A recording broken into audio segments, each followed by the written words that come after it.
नमस्कार निर्मल टीवी को स्वागत जनाऊँगी मो नूरपराज।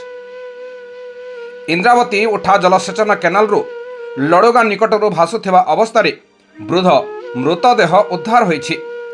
गतकाली चंद्रग्रहण थिबा संध्यारे गाँ निकटस्थ केनाल को चंद्रग्रहण सरिबा परे मोक्ष प्राप्ति पाइबाकू गाधैबा पाई जाई उठा जलसेचन केनाल प्रखर स्रोतरे भासी जाई जयपाटना ब्लॉक अँलाभटा ग्राम पंचायत चारिगुड़ा ग्रामर सुभाष दास बयस 65 नामक जड़े वृद्धा निखोज होते।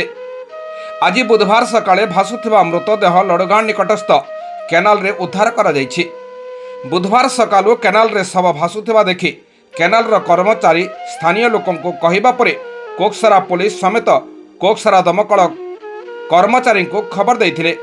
दमकल कर्मचारी पहुंची केनाल पानी वृद्धा मृतदेह को उद्धार करी व्यवच्छेद पाई दिन 11:30 बेले कोकसरा डाक्तरखाना को पठाई। एने कोकसरा पुलिस थाना पक्षरु एक अपमृत्यु मामला रुजु करी तदंत जारी रहिथिबा जणा पड़िछि। कलाहांडी जिला कोकसरारू रवि मिश्रा रिपोर्ट निर्मल टीवी।